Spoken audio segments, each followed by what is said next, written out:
Bonjour à tous et bienvenue dans ce nouveau podcast sur Julia la Tulipe.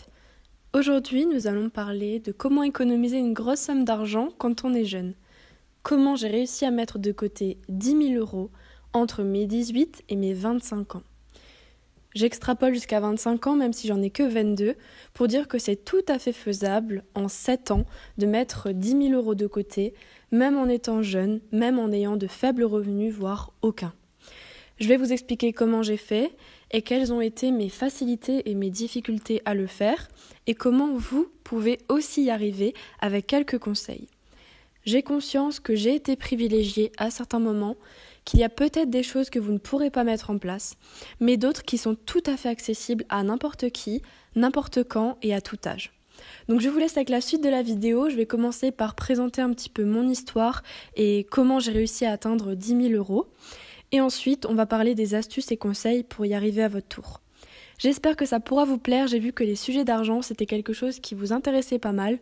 Donc si c'est toujours le cas, n'hésitez pas à mettre un pouce bleu ou à vous abonner à la chaîne pour plus de vidéos de ce type. Je vais commencer par vous raconter mon parcours.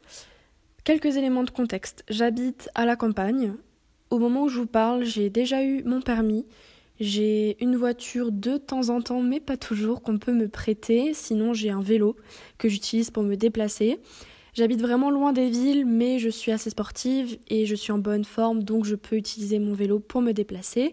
Je suis à peine majeure, je suis en train de passer mon bac. Enfin, c'est plutôt l'été, juste après avoir passé mon bac. Je vais continuer mes études pendant encore 3 ans après le bac. Donc je vais avoir une licence à la fin de ces études. Je vis chez mes parents toute la durée de mes études, même si mon école est loin. Je préfère y aller en transport plutôt que de prendre un appartement. Et je fais le sacrifice, on va dire, de mon sommeil plutôt que le sacrifice financier. Et j'ai également eu la chance d'être toujours soutenue par mes parents qui ne m'ont pas demandé de leur payer de l'argent durant mes études. Par la suite, oui, j'ai commencé à leur donner un salaire quand j'étais apprentie, mais avant ça, quand j'avais pas de rentrée d'argent, ils ne me demandaient rien. J'étais éligible à la bourse, donc j'avais une rentrée d'argent mensuelle d'à peu près 100 € il me semble. Et ensuite j'ai été éligible à la CAF, toutes les autres aides auxquelles on a le droit quand on est jeune, comme la prime d'activité par exemple. Et j'ai toujours trouvé des jobs d'été, que ce soit grâce à des relations ou par mes propres recherches. Et j'ai toujours essayé de me débrouiller à droite à gauche pour avoir des revenus complémentaires. J'ai commencé mon cheminement vers ces 10 000 € par un premier emploi que j'ai obtenu à 18 ans en été. Après le bac, j'ai tout de suite cherché un emploi saisonnier et j'ai obtenu un contrat d'1 mois pour faire du ménage dans un hôpital et j'ai été payée 1 400 €. J'y suis allée en vélo et parfois en voiture quand mes parents pouvaient me prêter la voiture et c'était mon seul emploi. Donc cette première année-là, j'ai eu 1 400 € que j'ai tout à fait économisé parce qu'à côté de ça, dès que je recevais de l'argent de poche ou que j'avais un cadeau d'anniversaire qui était de l'argent ou toute autre chose, je le conservais pour pouvoir vivre l'année dessus, faire mes sorties, mon shopping dessus. Mais par contre, le salaire d'été, je le gardais vraiment de côté. Ce que j'ai pu faire aussi, c'est vendre pas mal de mes vêtements sur Vinted ou lors de brocantes, ce qui m'a rapporté un petit peu d'argent qui me permettait de vivre à mon rythme d'une personne de 18 ans en études. Donc c'est-à-dire, de temps en temps, j'allais faire une sortie, un fast-food, du shopping avec les copines. Mais ça s'arrêtait plus ou moins là puisque je n'avais pas encore ma propre voiture, j'avais pas de rentrée d'argent fixe et donc pas beaucoup de moyens pour faire des voyages, etc. Donc je suis restée plutôt sagement chez moi à vendre mes petits vêtements sur Vinted et l'été j'allais travailler pour me faire un peu d'argent. Et donc j'ai eu 1 400 € cet été-là que j'ai complètement épargné. L'année numéro 2, c'est l'année de mes 19 ans, j'ai trouvé 2 jobs d'été cette fois-ci. L'un payé à 1 600 € et l'autre à 1 400 €, donc c'est des jobs qui sont très bien payés parce que c'était des choses qui demandaient un peu plus de capacité. J'ai travaillé dans une trésorerie et j'ai aussi travaillé en tant que femme de ménage. Donc là, c'était juste des horaires un peu plus larges et donc un salaire plus élevé. Ce qui fait que en 2 ans, j'ai pu obtenir 3 000 € que j'ai également totalement épargné. Toujours en suivant les mêmes principes, en étant très économe toute l'année et ne partant pas en voyage. Ensuite est arrivé le temps des vendanges, puisque j'habite dans une région très viticole.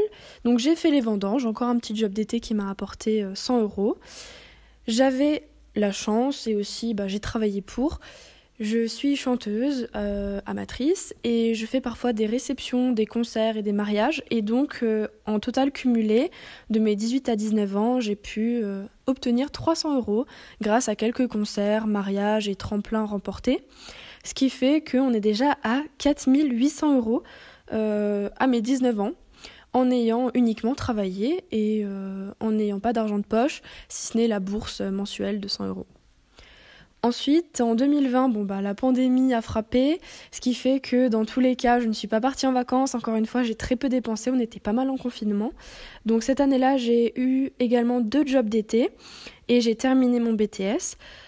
J'étais à 7 600 € puisque j'ai trouvé un job de cueilleuse et caissière à 1 500 et j'ai fait des ménages pour 1 300.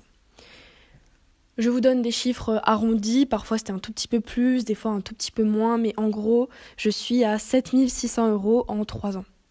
Ce qui est déjà très conséquent quand on réfléchit en termes d'années. Il y en a qui ont un job fixe, un CDI, qui ont 2 rentrées d'argent, qui n'arrivent tout de même pas à mettre autant de côté. Donc j'ai conscience que c'est vraiment facilité par mes conditions, du fait que mes parents m'ont pas demandé d'argent, que je pouvais vivre chez eux, que j'avais pas d'appartement à payer. Après, j'avais quand même quelques frais. Mais c'était vraiment des petites choses comme des assurances, mon téléphone, ce genre de choses-là, mais qui étaient remboursées par ma bourse et d'autres astuces qui viendront par la suite, que je vous expliquerai comment, du pourquoi. Ensuite, on arrive en 2021 et là, je signe mon contrat d'apprentissage. Je suis payée 1 000 € par mois et j'arrive à mettre de côté 200 €. Donc cette fois-ci, j'arrive pas à mettre tout mon salaire de côté, évidemment. J'ai une voiture à ce moment-là, j'ai mon assurance à payer, j'ai pas mal d'autres frais. À un moment même, je suis amenée à vivre seule et je paye un loyer à mes parents, puisque je suis apprentie et que j'estime que là, vraiment, j'ai de l'argent que je peux leur donner, pour les remercier un petit peu de toutes les années où j'ai rien donné. Donc du coup, j'arrive à mettre 200 € de côté par mois, ce qui fait 2 400 € à l'année. Et donc, si vous faites 7 600 plus 2 400, on est à 10 000 €.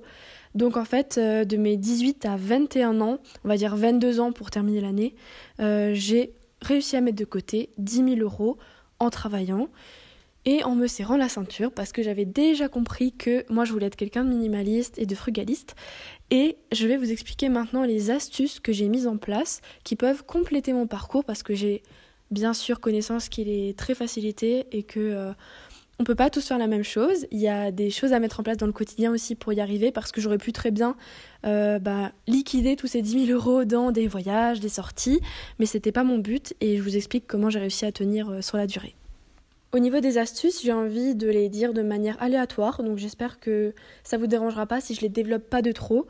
Si vous avez des questions, n'hésitez pas à venir en commentaire me les poser, à me dire quelle astuce est votre préférée, laquelle ou lesquelles vous mettez déjà en place, et sinon pourquoi pas. Et aussi, vous pouvez venir me parler sur Instagram. J'ai vu que plusieurs d'entre vous écoutaient mes podcasts et ensuite venaient m'en parler sur Instagram. Ça me fait vraiment très plaisir.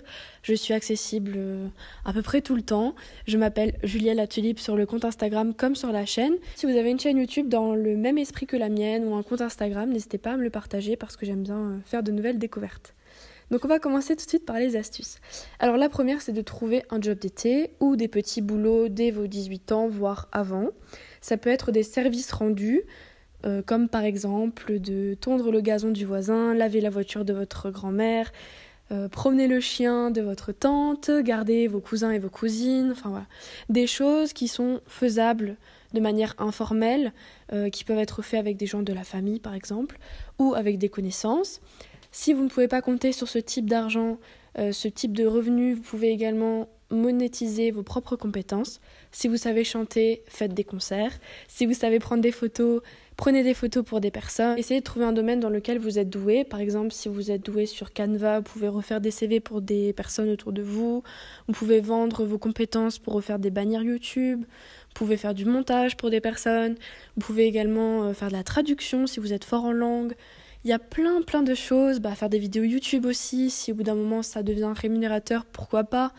Il y a plein d'astuces maintenant pour faire des jobs qui rémunèrent pas mal sans forcément s'y donner corps et âme parce que quand on est étudiant, on préfère parfois réviser plutôt que travailler ou alors on n'a juste pas la possibilité de trouver un contrat qui est compatible avec nos horaires ou alors on est juste trop jeune légalement pour travailler. Et en dehors de ça, vous pouvez aussi vendre ce que vous avez chez vous qui ne vous sert plus et ça fera aussi un peu de désencombrement en même temps. Ensuite, personnellement, j'ai très très vite été intéressée par le minimalisme et je me considère minimaliste depuis mes 17 ans quasiment. Donc j'ai très peu fait de shopping, ça m'intéressait déjà pas. J'ai pas couru après les promotions en solde ou ce genre de choses. J'ai évité à tout prix de fréquenter les grands centres commerciaux qui sont très tentants, même pour quelqu'un qui a une volonté de faire et qui est minimaliste. Donc essayez d'éviter les endroits où vous savez que vous allez dépenser beaucoup d'argent d'un coup et potentiellement le regretter. Donc je disais, trouver un job, monétiser ses compétences, vendre des affaires sur Vinted, être minimaliste, pas faire beaucoup de shopping, éviter les endroits à tentation, n'acheter uniquement que de seconde main si possible, des choses en très bon état parfois qui se vendent sur Vinted sont beaucoup plus accessibles financièrement parlant et c'est plus écologique d'acheter un pull dans une brocante du coin que d'acheter un pull sur Shein par exemple. Ensuite, boycotter un petit peu les marques, surtout les tendances. Je sais que quand on est jeune, on peut être très vite influençable aussi par rapport à des tendances qu'on voit sur les réseaux sociaux notamment. Or, franchement, ça ne sert à rien et c'est pas vraiment ça qui va vous aider à trouver votre propre style. Donc, quitte à faire des dépenses et du shopping, autant que ça serve à vous créer votre propre garde-robe plutôt qu'à alimenter des tendances et des entreprises qui ont déjà assez d'argent. Donc, personnellement, j'ai vraiment évité ce genre de choses. Faites un budget aussi. J'ai une vidéo sur ma chaîne qui vous explique comment faire pour un budget très simple. Vous avez d'autres vidéos qui montrent des budgets plus complexes. Mais l'idée, c'est vraiment juste de savoir où va votre argent, où vous le dépensez le plus pour essayer de couper un petit peu ces dépenses quand elles sont trop prédominantes alors que vous êtes dans une logique d'épargne. Ensuite, je me suis penchée un petit peu du côté de la loi sur tout ce qui est administratif pour obtenir un maximum d'aide. Parce que quand on est jeune, on a pas mal de droits, pas mal d'aides, surtout quand on est dans une situation où nos parents n'ont pas forcément beaucoup d'argent, parfois même très précaire. On a le droit à la bourse, on a le droit à la CAF, aux APL, etc. On a aussi beaucoup de cartes de réduction, voire d'activités ou d'endroits qui sont complètement gratuits pour les moins de 26 ans. Parfois, quand vous êtes mineur ou que vous êtes en dessous des 25, vous avez même des suivis, par exemple psychologiques, qui peuvent être gratuits ou ce genre d'avantages qui sont vraiment pas négligeables parce que ça permet de faire quand même beaucoup de choses sans être frustré et ça permet de rembourser un petit peu vos factures qui sont impossibles à couper comme un loyer par les APL plutôt que de les sortir de votre propre poche. Ensuite, j'ai pris mon courage à deux mains à 20 ans. J'ai pris rendez-vous avec mon banquier pour savoir qu'est-ce qui était possible de faire avec cet argent-là que j'étais en train d'économiser. Où est-ce que je pouvais le placer? Est-ce qu'il fallait plutôt le mettre sur un compte ou un autre? Comment ça fonctionne en fait parce que j'avais pas d'éducation financière. Et du coup, grâce à ce rendez-vous-là ou à des vidéos YouTube ou à vos proches, vous pouvez un petit peu mieux comprendre pourquoi c'est important et ça peut vous motiver à continuer. Ensuite, vous pouvez aussi faire des défis financiers, que ce soit en ligne ou tout simplement en payant uniquement par cash. Vous avez le défi des enveloppes budgétaires que j'ai testé aussi sur ma chaîne. Vous avez le défi du no spend dont je parle aussi, le défi sans shopping, le défi des 1 euro, peu importe, il y en a vraiment beaucoup. Pourquoi pas vous inscrire dans une communauté donc sur Facebook ou sur Instagram, suivre des pages qui parlent de ces défis-là pour être un petit peu comme dans un cercle d'amis où tout le monde aurait le même objectif. Ensuite, couper les abonnements inutiles, si c'est par exemple Netflix que vous regardez une seule fois dans le mois ou un abonnement à la salle de sport qui est beaucoup trop cher alors que vous n'y allez pas tant que ça. Essayez de voir pour couper un petit peu ce genre de dépenses qui peuvent vite revenir cher. Et personnellement, je n'ai jamais été abonnée à aucune des plateformes. Et j'ai passé une adolescence et un début d'âge adulte serein. J'ai pas loupé les tendances, j'étais pas coupée du monde. C'est juste que j'attendais soit d'être chez quelqu'un qui regardait la série pour regarder avec, soit que ça sortait en streaming pour pouvoir regarder ensuite. J'étais peut-être un peu plus patiente et en dehors des tendances encore une fois. Ensuite, je vous conseille de réduire vos dépenses au niveau de l'alcool, la drogue, les clopes, les sorties en boîte. C'est des choses que personnellement je ne faisais pas, donc forcément ça n'a pas imputé mon budget. Mais essayer de réduire les sorties trop onéreuses, c'est un petit peu comme d'aller au supermarché, d'aller au centre commercial, c'est vraiment tentant pour rien, dans le sens où vous savez que vous allez dépenser. Si vous savez que vous avez la dépense facile en soirée, évitez d'y aller trop souvent. Ou alors prenez un montant à ne pas dépasser. Par exemple, vous prenez 30 € sur vous et pas plus pour la soirée. Ensuite, essayez de faire du covoiturage au maximum ou d'utiliser votre vélo. Comme je disais, moi, j'avais pas de voiture au début, donc c'est ce que j'ai fait au maximum, le vélo. Ou alors, je faisais du covoiturage avec les personnes qui passaient par le même chemin que moi. Ça m'a évité beaucoup de dépenses d'essence et même d'avoir une voiture que je ne pouvais de toute façon pas encore payer. J'ai aussi fait pas mal de jobs supplémentaires. Comme je disais, j'ai fait des ventes sur Vinted qui me prenaient vraiment beaucoup de temps, des concerts. Donc j'ai été rémunérée pour ça, et aussi les vendanges dont j'ai parlé. C'est des choses en plus de mes études que j'ai fait sur mes week-ends ou lors de soirées. C'était pas vraiment un travail fixe, mais ça permettait d'avoir des rentrées d'argent. Ensuite, ce que j'ai fait aussi, c'est que dès que je recevais de l'argent pour un anniversaire, par exemple, je le mettais de côté, ce qui m'a permis de ne pas piocher dans mon épargne pour mes sorties ou bien ce genre de choses. J'ai préféré mettre de côté une petite partie de mes cadeaux d'anniversaire. Par exemple, si j'avais reçu 150 € au total, je mettais 50 € dans mon épargne et 100 € pour me faire plaisir. Et donc, j'étais pas frustrée, mais en même temps, je mettais quand même de l'argent de côté. Je m'intéressais également à tout ce qui concerne le zéro déchet, l'écologie, les matériaux réutilisables, le fait main. Ce qui m'a aidé aussi à revoir ma consommation et à réduire la quantité de produits que j'achetais, surtout les produits de beauté. Par exemple, je ne porte plus du tout de vernis, je porte très peu de maquillage. J'ai 1 ou 2 produits qui me servent à peu près tout faire dans ma routine capillaire, soins du visage, etc. J'ai appris à connaître les produits, à les faire moi-même quand c'était possible et donc à réduire mes frais sur ces postes-là et ne plus être tentée par une Xème crème qui va m'aider à avoir un teint parfait ou le Xème produit pour les boutons, enfin bref. Ce genre de choses, j'ai complètement arrêté de les consommer, ce qui fait aussi une belle différence parce que même si c'est 1 ou 2 € sur le coup, mis bout à bout sur l'année, ça peut faire des centaines d'euros, voire des milliers sur le long terme. Et là, on voit qu'en quelques années déjà, ça peut augmenter assez vite, donc évitons ce genre de dépenses qui en plus polluent la planète à mon sens. Donc j'évite de consommer ce genre de produits un peu éphémères, un peu trop tendance à mon goût. Aussi, j'ai appris à plus cuisiner par moi-même et à ne pas toujours manger dehors.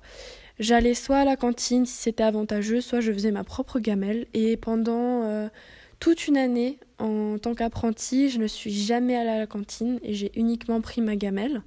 Maintenant encore, quand je travaille, je prends mon petit tube au lieu d'aller au restaurant ou d'acheter un sandwich sur le passage parce que ça reviendra toujours moins cher et en plus, comme je ne mange plus de viande, je ne trouve pas toujours quelque chose qui me correspond et donc c'est pas très avantageux pour moi. Donc j'espère que cette vidéo vous aura plu, que vous aurez pu en tirer des enseignements ou bien des rappels.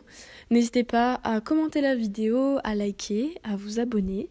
Merci encore à toutes les personnes qui me suivent, qui me soutiennent. Merci encore à tout le monde et puis je vous souhaite une belle journée ou une belle soirée.